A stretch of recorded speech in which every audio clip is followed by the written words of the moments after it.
And now it's time for Mob Talk Radio with your host, Jeff Canarsie.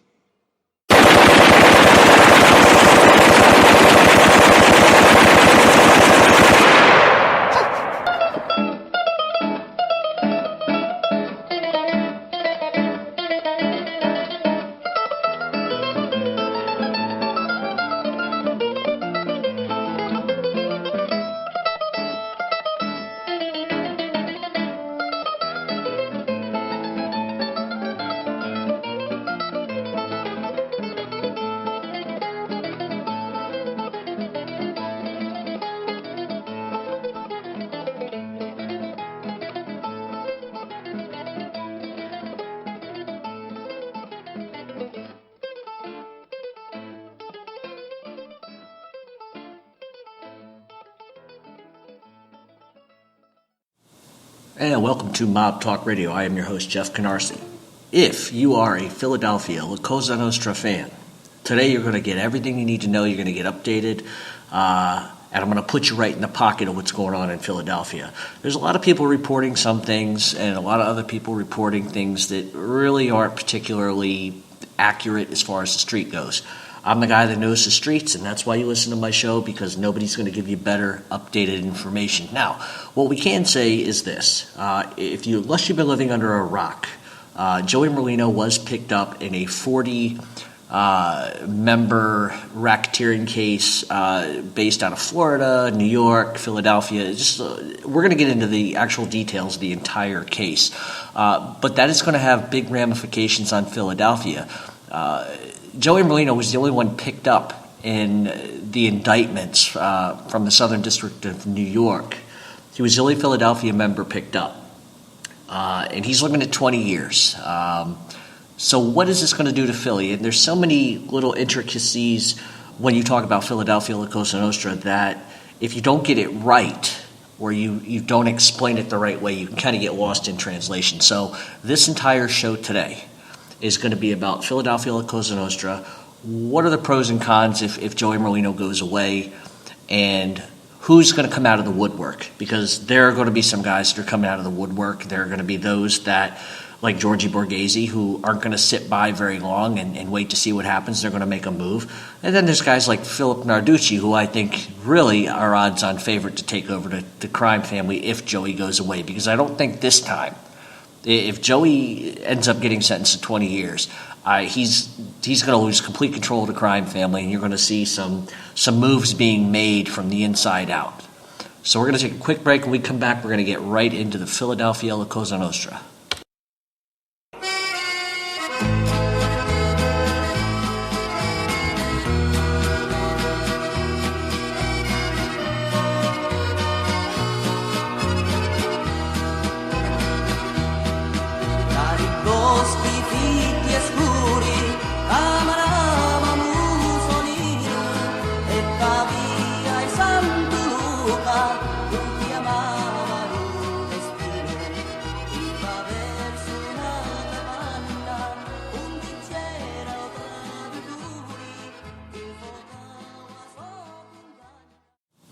And welcome back to Mob Talk Radio.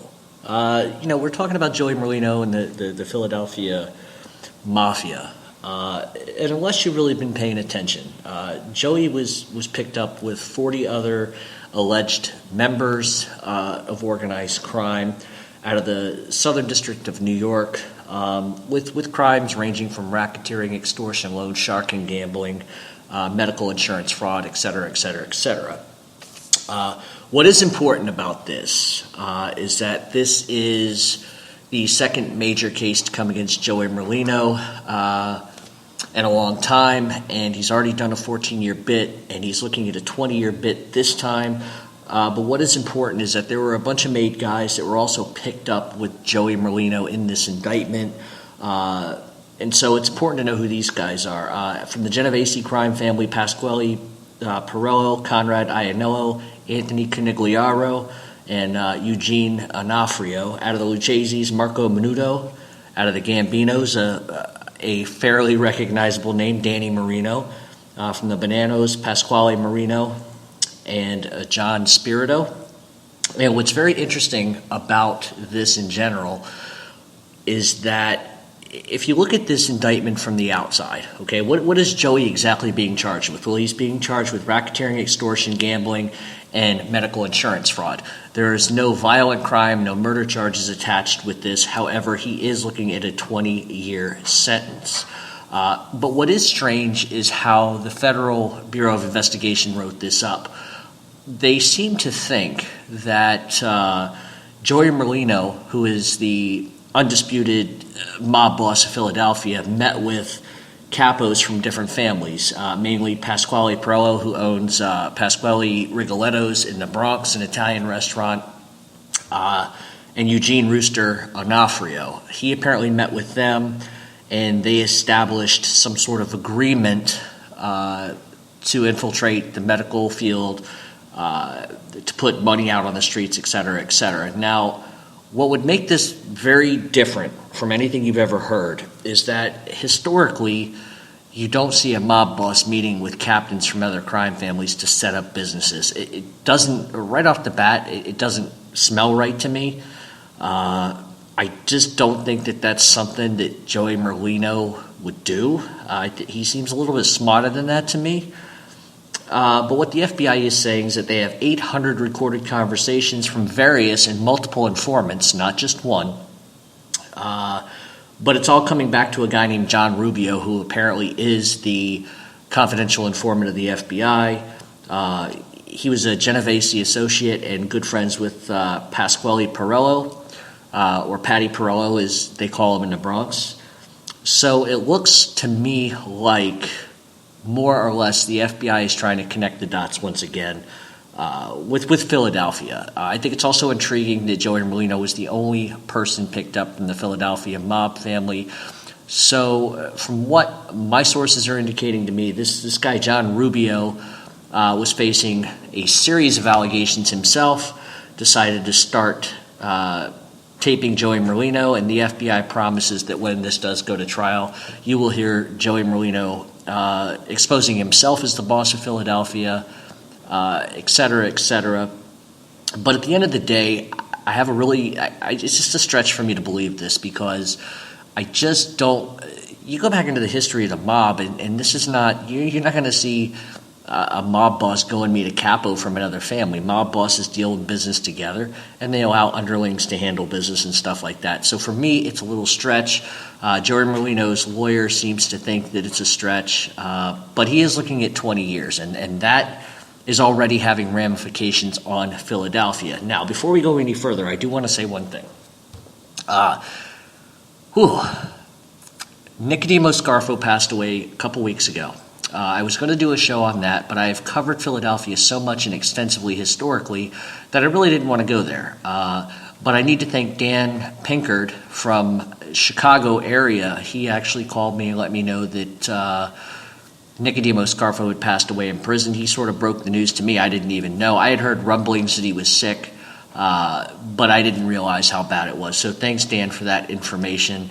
But as far as Nicky Scarfo will go down in history is one of the most ruthless mob bosses ever to exist. And who knows, maybe I'll do another show at some point about him. But I want to kind of keep Philadelphia current as much as I can, because there is a lot going on. Now, what does this mean for Philadelphia? Well, the first thing is, if Joey Merlino truly unveiled himself as the boss of the Philadelphia faction, then he has nobody to blame but himself. Loose lips sink ships, that's the way it's always been. I just have a hard time believing that he was going to branch out sort of like on his own accord. He's got underlings that would do that for him, so I think it's definitely a stretch from the FBI's perspective, but we're going to see.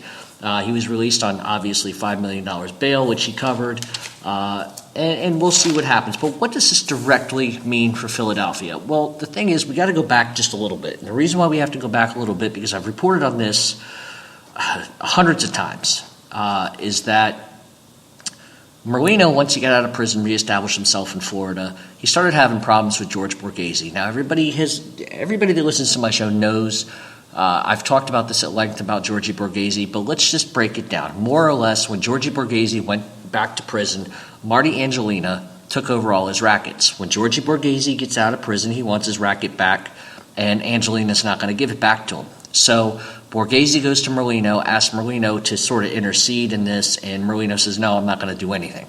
So Borghese gets upset, asks Merlino to kill Angelina. Merlino won't have it. He demotes Borghese down to a soldier, which caused all sorts of problems. And then Georgie ended up going and trying to recruit associates to hang around him to try to give himself a stronger power base. Borghese also tried to use the power of his uncle, Joe Lagambi, to sort of help him out, and that wasn't working either. And so what you sort of had was a power struggle already beginning, and you started to see sort of a split in the way Philadelphia was run. Then the indictments came down, and everybody sort of just kind of freaked out a bit. And what ended up happening as a result of this is that Joey Merlino, obviously, and one of the other problems too, was there were some guys that came back on the streets, Joe Pungatori, Philip Narducci. Some of these guys that came out were ex-Scarfo guys, and the way that Merlino felt it was best to sort of keep the peace was to extend an olive branch to guys like Narducci and, induct them into the family officially on the record and then give them, a seated position. And that sort of rubbed some of the guys from Philadelphia the wrong way. It especially rubbed Borghese the wrong way. And so what you had was, like I said, a little power struggle, and Borghese was getting a little loose with his lips and took the demotion, but he bellyached about it the whole time. What we have seen after the indictment of Merlino is sort of an olive branch go back to Borghese. I think that Joey realized that it was better for everyone to be sort of united as one than to be split. And what has happened as a result is Borghese was bumped back up to a captain, and it seems for the time being that things have been sort of quiet. Now, and I say this lightly, but one of the harassment features that I get in doing this show is everybody thinks they know every fucking thing, okay? I don't know anything, blah, blah, blah, and everybody else knows better. And one of the messages that I did receive the other day was, there aren't but 30 guys made in Philadelphia. How do you know, blah, blah, blah, you're full of shit? Well, let me just explain it this way. Since Joey Merlino came back out on the streets, we have seen an exodus from federal prison of ex-Scarfo guys, ex-Natale guys, ex-Staffa guys back on the streets. Philadelphia also, much to the chagrin of the FBI and other people, made 20 to 22 new members. So this is like nothing new, and this took place over a year ago. Just looking at the captains, Marty Angelina, George Borghese, Philip Narducci, Michael Lancelotti, and the list just goes on and on and on and on. Now, we've also seen from the top tier, the hierarchy sort of change. When Joey was away, it was effectively Joe Lagambi. He was the acting boss, along with Steve Mazzone and, Joe Cingolini, okay? So now what you have is 5, 6, 7 captains in the Philadelphia crime family. That doesn't even include like North Jersey, South Jersey, or any of the New Jersey faction of La Cosa Nostra as far as Philadelphia goes, because New York has representation in Jersey as well. So for anybody to tell me that there's 30 made guys, why would you have 6, 7 captains for 30 guys? It just doesn't make any sense, right? So for those that are saying that, read your history books, get an ear to the street. If you get an ear to the street, then you're going to know that what I'm saying to you is accurate. So what does this mean if Joey goes away? And what does the leadership chart look like? Well, from my perspective, and the chart's always moving around, because Philadelphia at one point had split recently in the last few months. Joey kind of took some guys to his side. He allowed Joe Lagambi and Steve Mazzone to take a couple of guys. So it's been kind of split. But what I'm hearing now is that Merlino is sitting back. He's still making all the final decisions on what happens. He was able to talk Joe Lagambi into taking sort of the street boss role along with Steve Mazzone. I've also been told that Joe Cingolini is the unofficial consigliere of the Philadelphia crime family. However, there is going to be a schism effect if Merlino goes to prison. I've said this before, I'll say it again. Steve Mazzone hasn't been caught in anything, but he's also not the guy that has the power. Guys like Anthony Stano, when they were on the streets, had power, but he's obviously in prison, so that is what it is. Guys like Michael Lancelotti, Marty Angelina, Georgie Borghese, they have power, but their power only is as strong as their relationship with Joey because they all grew up together. The one outsider in all of this is Philip Narducci. Not to throw Philip under the bus, but I think realistically speaking, he's not even the underdog. He's odds-on favorite in this. So where exactly is this going to go? Okay, if Merlino goes to prison for the next 20 years, he's 4 years old, that's more or less, it's not a death sentence for him, but that's a you're done as boss sentence. The thing is that I don't think that Steve Mazzone has the power to take over the family on his own. Georgie Borghese, on the other hand, who wants that power, would want to utilize his uncle Joe Lagambi to sort of help bump him up. But there's going to be other people that are going to be in the way of that. And so where this all gets really kind of dicey is two things here.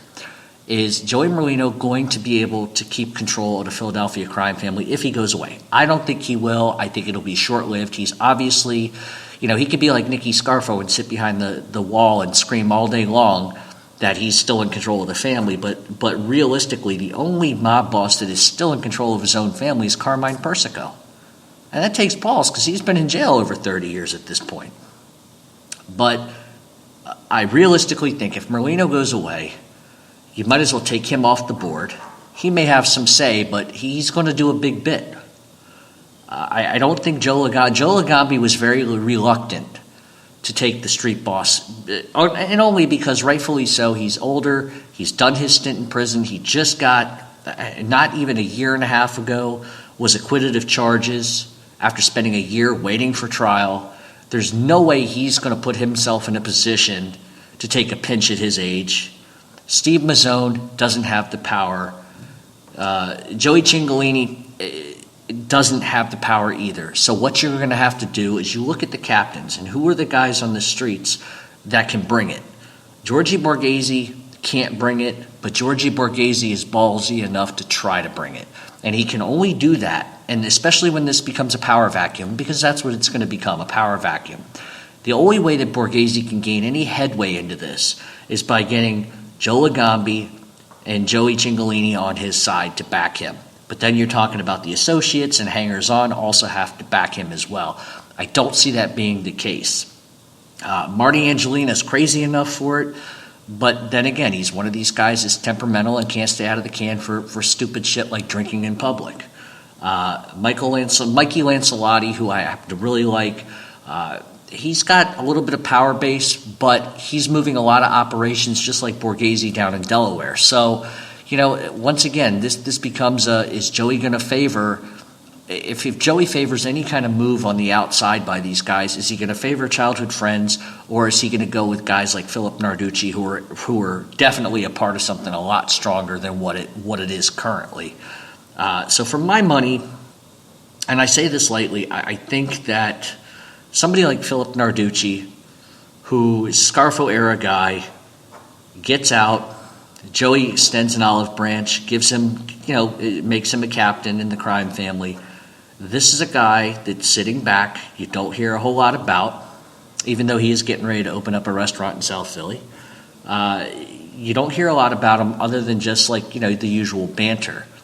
But where this becomes very interesting is it's going to come down to, I really honestly believe, George Borghese and Narducci. And I think that as a result of... See, Borghese's not going to accept Narducci. He didn't accept Narducci even getting made into the family. He didn't accept Narducci even coming to the family, considering he was a Scarfo guy. Because remember, Borghese was there through the Stampa and Natali bullshit. So he knows all about the side wars, the factions, and picking a childhood friend. And if you think that Borghese does not have a resentment against Joey doing what he did to him, then you're wrong. You can take something away and give it back, but that sting still stays with you. So I think, realistically, I can't say it enough. The Borghese, unfortunately, when this power vacuum begins, the strong survive. It's going to be those who could pull the rest of the crews, the rest of the members to their side of the fence. And if Joey doesn't have any control over what happens, Joey's rendered with his hands tied, then this becomes a beef between Borghese and everybody else. And I just don't see Borghese having the strength. Balls he's got all day long. I just don't think he has the strength or the common sense to sort of pull it together. I know that's what he wants, but I just don't see it being a viable option for him. Now, as far as Philip Narducci goes, from what everybody says, he's the guy on the streets with the power. He's the tough guy. He gets out of prison, aligns himself back where he needs to be, doesn't make waves, doesn't complain, whereas Borghese goes on record whining, complaining, and bellyaching about everything. That's a guy that is not going to survive on the streets very long if Joey goes away. That's not to say anything disparaging against Borghese, but if history has told us anything about Philadelphia, Philadelphia shoots first and asks questions later, and Joey's trying to hold on to this thing for dear life, but I think the one thing that Joey has to realize at this point is if he goes away and he can't keep a chokehold on them, then you're going to see some guys come along and want to take over the family. And I don't know what it is, but just something tells me that if Borghese isn't careful, Borghese's going to go for a swim with cement. That's just the end result of these type of individuals that can't keep it quiet. And so I think looking at Philadelphia for what they are, they may have overextended themselves by making new members. They might have overextended themselves because one of the bigger issues in Philadelphia is rackets. They've cornered the housing market, the rehab market, which seems to be every gangster's kind of side job these days, which is kind of hilarious. But traditionally Philadelphia, you're always going to have drugs, prostitution, gambling, extortion, loan sharking, shywalking, whatever you want to call it.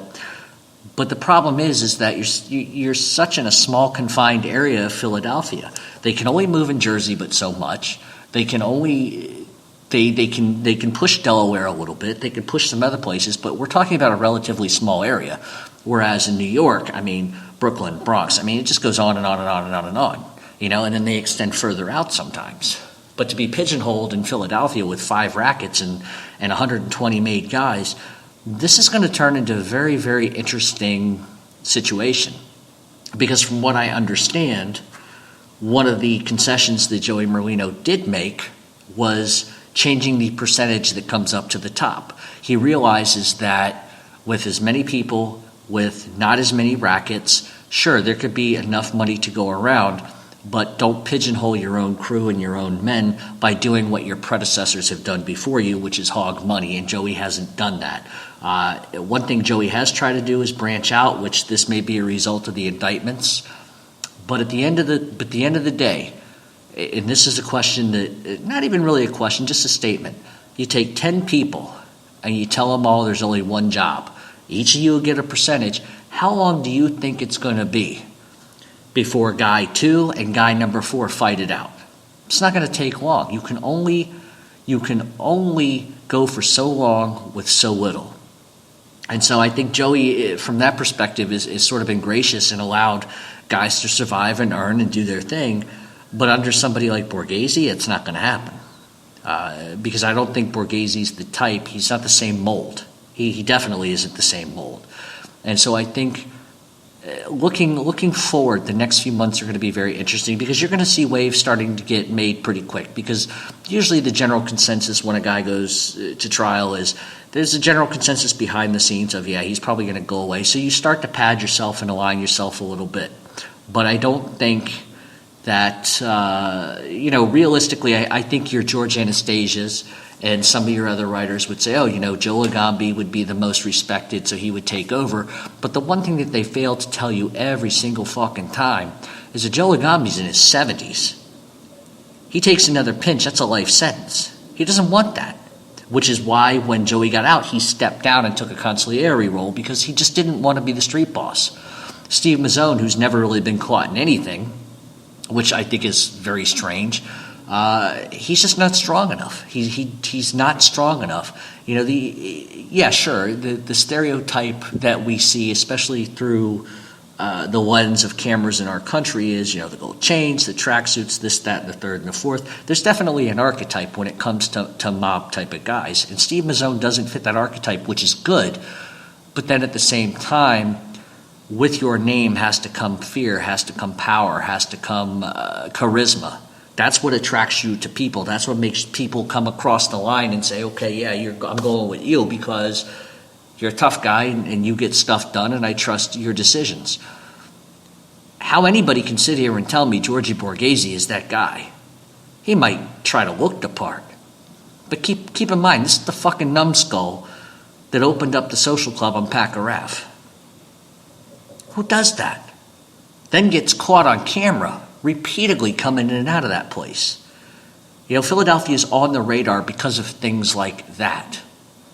And then he opens his mouth to a reporter. Oh, no, I'm in the rehab construction business. Get the fuck out of here. Who believes that? Come on.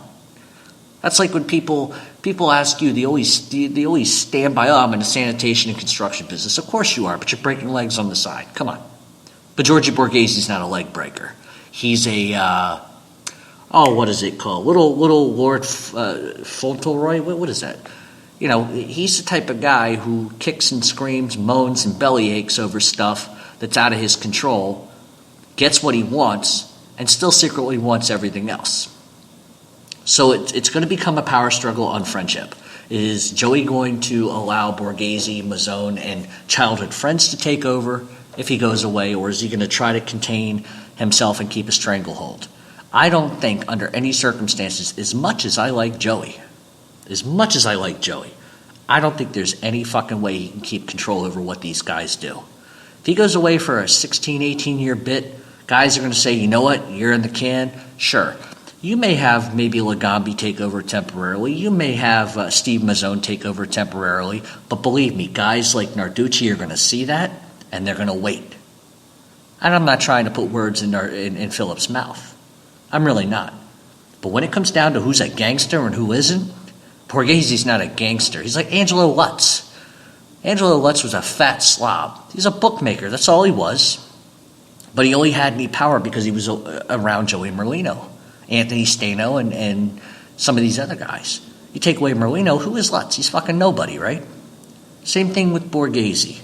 You take away Joey, Borghese has nothing. Sure, he has familial relationships with his uncle Joe Lagambi, but I don't think his uncle would back him. It doesn't make sense for Joe to back his own nephew. It just doesn't. Not at his age. And not when you're fighting over 10, 11, 12 rackets. It just doesn't make any sense. So where does Philadelphia go from here? Where do we go? We know if Merlino goes away, there's going to be a power struggle. How is that going to happen? When is it going to happen? Why is it going to happen? We're going to cover that when we come back.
So the question that we left off with before break was, when is the power struggle going to begin?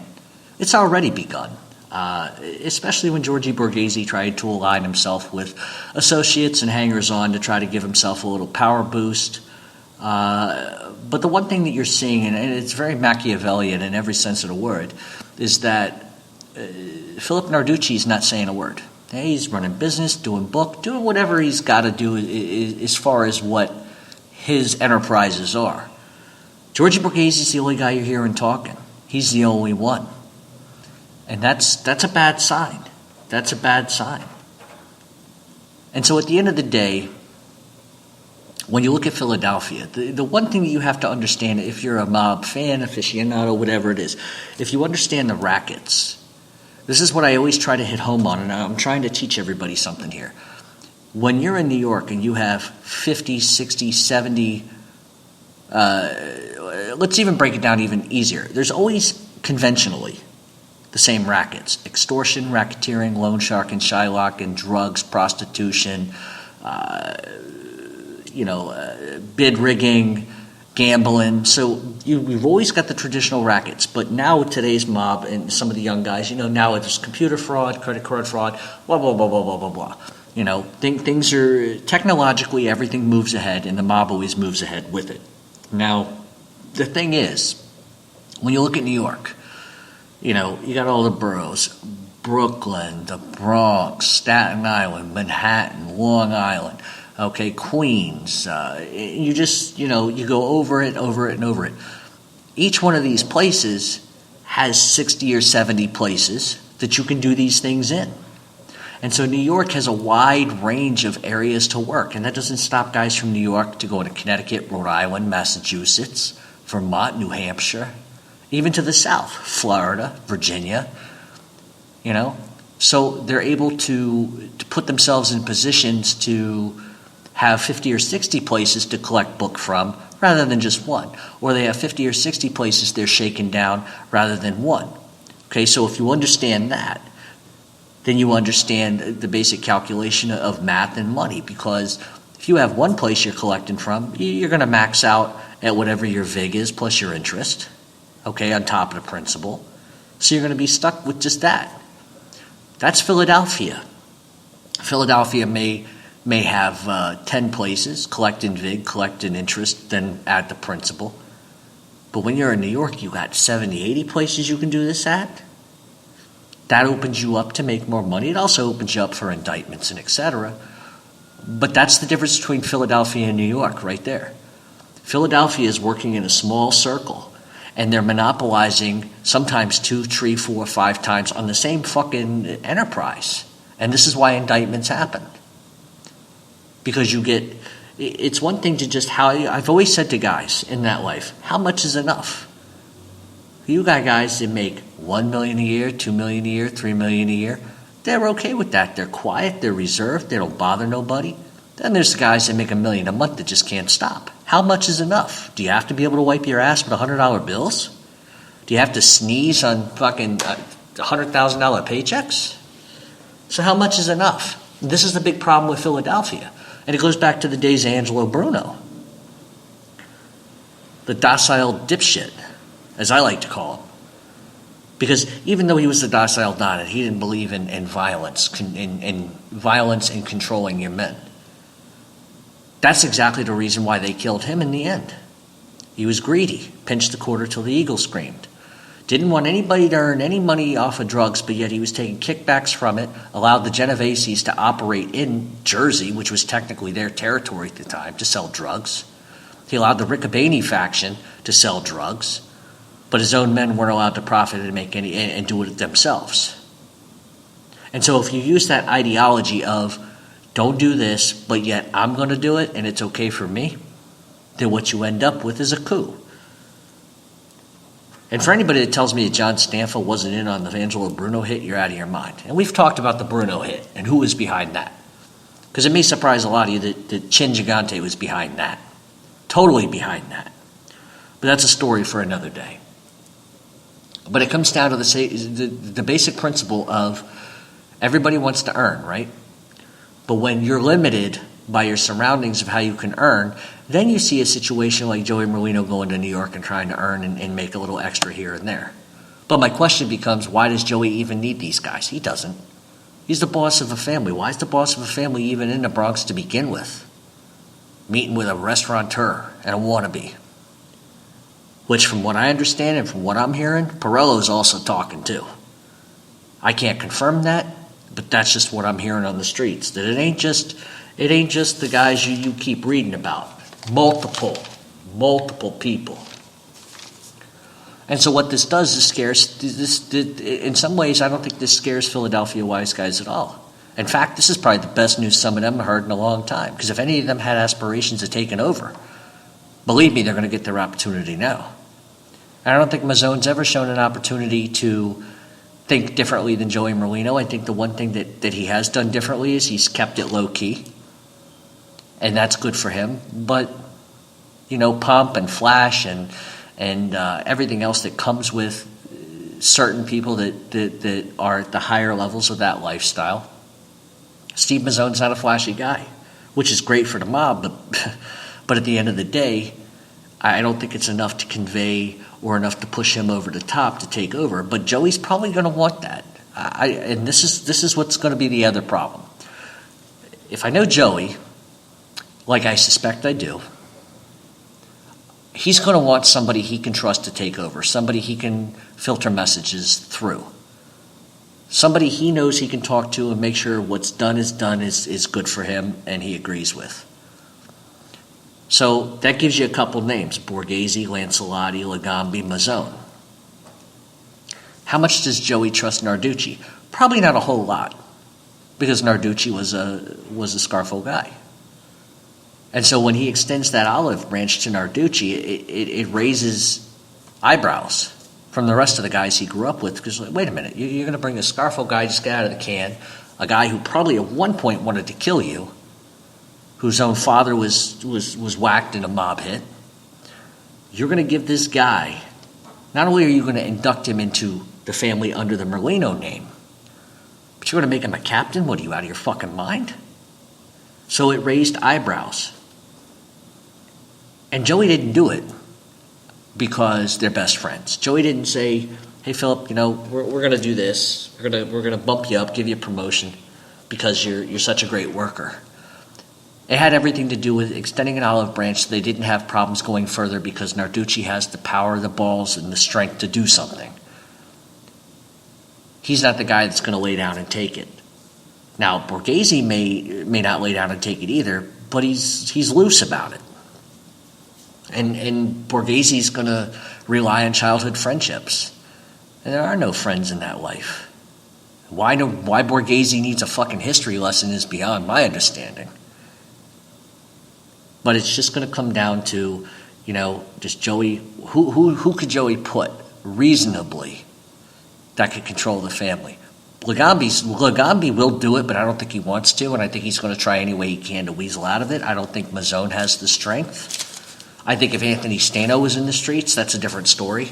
I think then Joey definitely keeps control over that family because Stano was a fucking animal. That guy is an animal. But he's off the streets. Marty Angelina can't keep himself out of any trouble. Michael Lancelotti is sort of like mid-range. So who does that leave Merlino? Does he say, you know what? If I want to keep control of this, maybe I let Borghese run with it. Or, on the other side, maybe he says, I'm going to let Narducci take it. Which he knows he can't do. Because if he elevates Narducci and lets him take over, then you're really going to see the battle lines drawn. And so realistically, it may be his best option to try to let Mazzone run. But the problem with that is Borghese. How long is Borghese going to sit by? Him and Mazzone don't get along from what I understand. So how long is that going to last? It's not. And this is why I say it's a powder keg. This is why I say there's a power vacuum. Because you've got to have strength to do this. It's like being a politician. You've got to be able to make money. You got to be able to allow your crew to earn. But then you've got to be like a dignitary about shit. You've got to support and castrate. I hate to use that word, castrate, when you have to. You have to be able to to say good things and say bad things. You have to be able to force to give guys accolades when they do whatever, and you also got to be able to take away stuff when they don't do whatever. And if you look at Borghese, he just doesn't seem like that type of guy to me. He sounds like a me guy, you know? I definitely don't see him like a Scarfo type of guy, because I believe, unfortunately, that you have to control by fear. You have to control by violence sometimes. That's the way this thing works. That's the way it's worked for fucking 100 years now. So the idea that you could just sit on top of your golden arch and just whistle and say, no, stop that. That's not how, that's especially how Philadelphia doesn't work. Philadelphia has always been known as the gang that couldn't shoot straight. You know, I'm not saying they're imbeciles. I'm just saying that history has shown that they're not exactly, they don't think about the repercussions of the shit they do. I definitely think that this version of the Philadelphia Mafia under Joey Merlino is functioning absolutely beautifully. Absolutely beautifully. They're flourishing. The membership is up. But then again, when you're so small and you're such in a confined area, you're going to put a target on yourself. And you can thank Borghese for all of this. Doesn't matter who taped Joey Merlino. Doesn't matter who dropped dimes and who said what.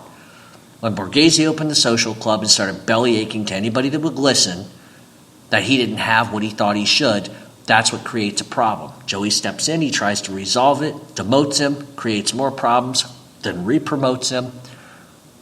And so here we are. Here we are, Philadelphia. So when does this happen? Well, point blank, it could already be beginning. I'm sure Joey's already thinking in terms of if he does this, what do I do if I go here? What do I do if I go there?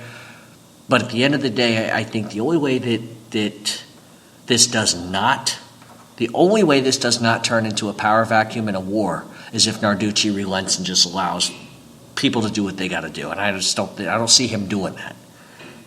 This is a game, a lying in wait game for a lot of different guys. You notice I don't mention Joe Pungatori a whole lot, and the reason why is because I don't think he's viable anymore. Especially when I see the stuff that he writes on his social media page. That to me, that's a little obnoxious and retarded, especially when you're a made guy talking like a fucking moron. But that's the life. Welcome to the digital age, technological age. All right, so to wind this up, where's this thing going? Joey, here's the way it's going to go. Mark my words, write it down. That way you can say, you know what, wow, Jeff Canarsie, he was right about this. If Joey goes away, you're going to have a problem. The problem is going to be that Georgie Borghese is going to want to take over. He's going to find there's going to be a struggle on the street. Now, where Legambi may support Borghese, that may be one thing temporarily, but there's no way that Philip Narducci is going to stand by and let that happen. He may be quiet for a while, but I think odds on favorite, if Joey goes away, he may want Borghese to take over. He may want Mazzone to try to take over. Neither one of them have the strength, because I think at the end of the day, the guy who's the real power right now, the guy who wields the most fucking strength in that whole entire crime family is Philip Narducci. People may disagree with me and say, no, but listen to me. There's a reason why Joey promotes this guy when he gets out. He didn't have to. Joey could have been a hard ass about it and just said, yep, earn it. He gives an olive branch because he doesn't want no problems. But effectively what he has now is a problem. Now how long does Borghese have? He doesn't have long. He's either going to fall in line or, we're going to see some vintage 1980s Nicky Scarfo type of shit going on in Philadelphia. But I'd like to think that a couple of these guys are smarter than that by now. But if Philadelphia has shown us anything historically, it's that they cannot keep control of their own people. I'm sure New York is watching with great interest because New York is going to have a lot of say in what happens in Philadelphia. They will have a lot of say in what happens in Philadelphia. And I think historically, looking at some of the decisions that New York has made, obviously Chin was in favor of Scarfo. That didn't work out quite well for Philadelphia, but I think Narducci is going to be the guy. I really do. Just coming out of that Scarfo era, says something about his character to begin with. You want a wartime, what is it? He's a wartime consigliere. Was that from The Godfather? You know, and that's the thing, is that you want guys that have been through stuff. Borghesi's not been through anything. He cried, bitched, and complained even when he was in prison, the whole time. That's just not a guy that's going to wield a lot of respect from guys on the street. And if you don't have respect from guys on the street, believe me, it's going to eat you up and spit you out very quickly. So that's what I think is going to happen. Now, anything can change. If Joey doesn't end up in prison, then, it's going to be business as usual. But if he does go away, you're absolutely going to see a struggle. And I hate to say this, I really do. But I think for Borghesi's health and safety, it would be in his best option to just fall in line with whatever happens. Because if he doesn't, believe me, he's going to be plastered all over the front page of the Philadelphia Inquirer with bullet holes in him. I'd like to say that that's not going to happen. I think the odds of that happening are more favorable than they aren't. But then again, this is Philly, folks. Look at what we're dealing with here. So keep it tuned to Mob Talk Radio. Keep it tuned to the Philadelphia Inquirer, and just keep your eyes. Just watch movement, because movement's going to come quicker than you think. And Joey has to be retroactive at this point, because if he wants to keep control, he's got to start making moves now with these guys. But I seriously doubt at the end of the day Joey Merlino could do a 20-year bit and keep control. It's just not going to happen. Lagambi's too old. Mazzone doesn't have the strength. Borghesi's got too big of a mouth. So who else is there left? Marty Angelina gets drunk all the time and gets arrested for stupid shit. Can't stay out of regular jail, let alone federal prison. How is he going to take over? He's not. And that's not to say that Philip Narducci gets that position by default, because believe me, there is no default in Philip Narducci. Street guy, tough guy. And if I think I know the mob like I do, he's just waiting. You wait. A snake just doesn't come right out of a rock in front of its prey and decide to bite. Snake waits. Lies in wait. And it's always the guy with the biggest mouth that brings the most trouble. And Borghesi's that guy. So, that's what we got for the Philadelphia Mafia. As more news breaks, obviously I will be covering it. Coming later on this week, I will be talking about the Montreal Mafia, the Rizzuto crime family, because that's a fucking nightmare there. We're going to talk about the Albanian Mafia a little bit. We're going to talk about a lot of different mob factions. We're also going to change it up and talk about crime in general. I'm working on something right now that has to do with RICO laws. So if you are someone who is interested in the Mafia but does not understand RICO laws, then that'll definitely be a show for you. If you're into Lucky Luciano, look up a guy named Christian Cipollini. He is a Lucky Luciano, I would say expert, but he's beyond expert. And he has some TV stuff coming up. He's got a book out. He does comic book. Check him out on Twitter or Google. Just type in Christian Cipollini. There's a lot of different stuff going on. Check out our Seth Ferrante article that my buddy Scott did. That's the other thing. Over on Blogger, we're going to cover some serial killer stuff. We're just going to sort of envelop the whole crime aspect. But definitely look for the Montreal Mafia stuff to be coming. I do have what the hell? I guess I could talk about this.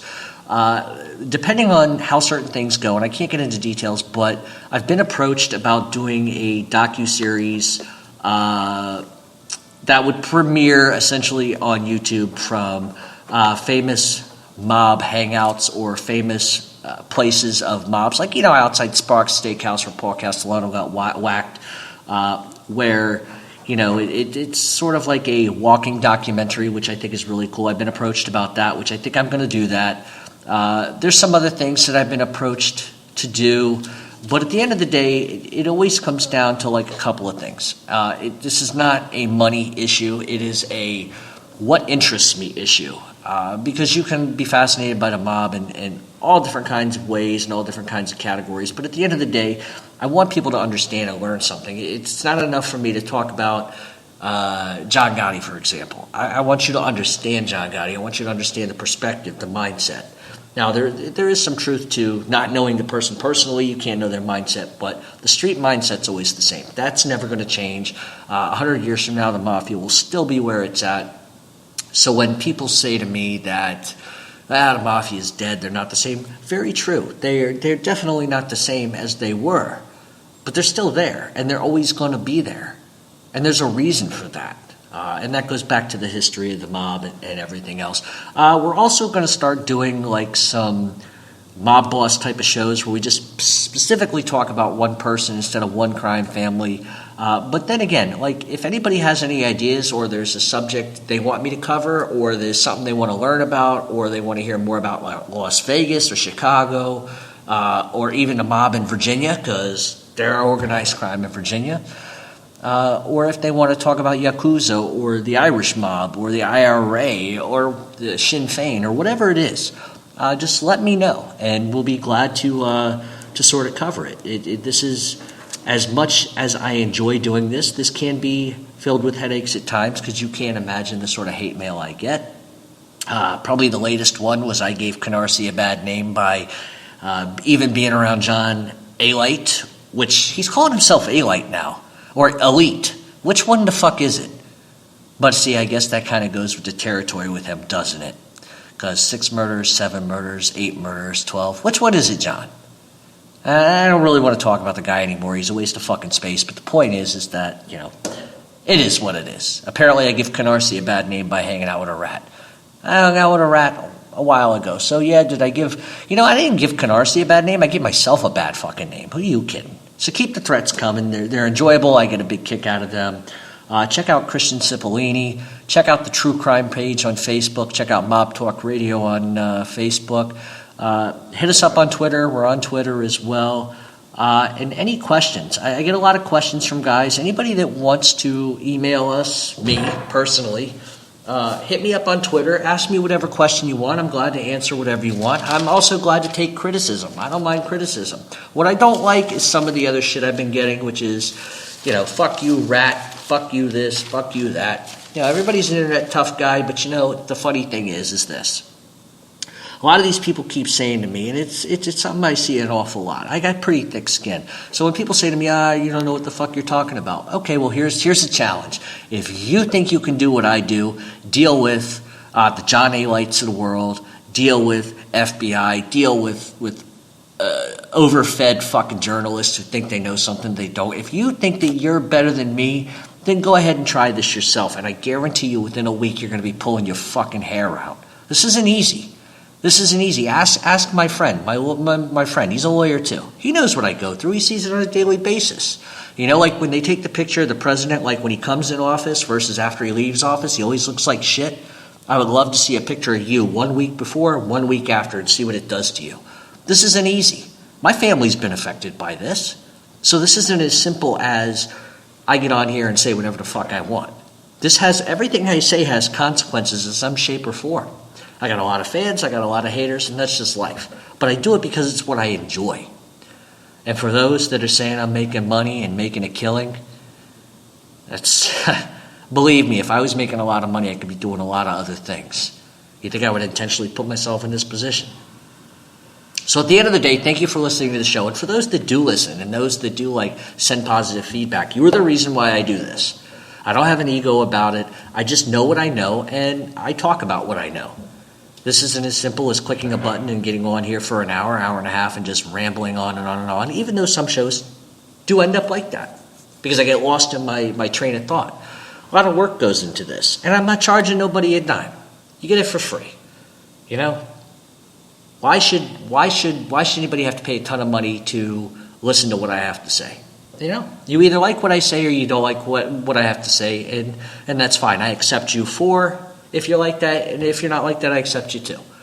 So we're going to be back later on in the week with the Montreal Mafia. We're going to cover the Rizzuto crime family and what's going on there because the Sicilian factions are moving over and taking over everything, essentially pushing the Rizzuto crime family out of business.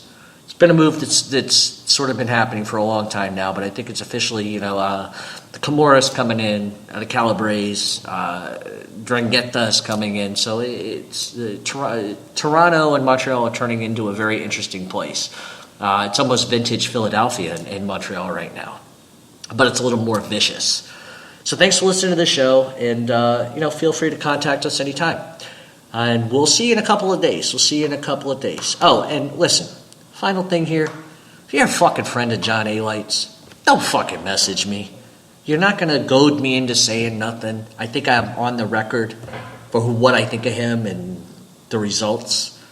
But that's the one thing I'm going to say right now. I'm done. That's the last thing I say. Guy's a fucking rat. Leave it alone. Let him have his life. Let him pretend to be fucking, the Savior, Jesus Christ. Let him try to be Jesus Christ and see how long that plays out for him. I don't give a fuck. He's got his life. I got mine. So if you're friends with him and you like kissing on him and whatever, go do that. Leave me the fuck alone. All right? Fair enough? I'll leave you alone. You leave me alone. Bada bing. Done. Have a great week.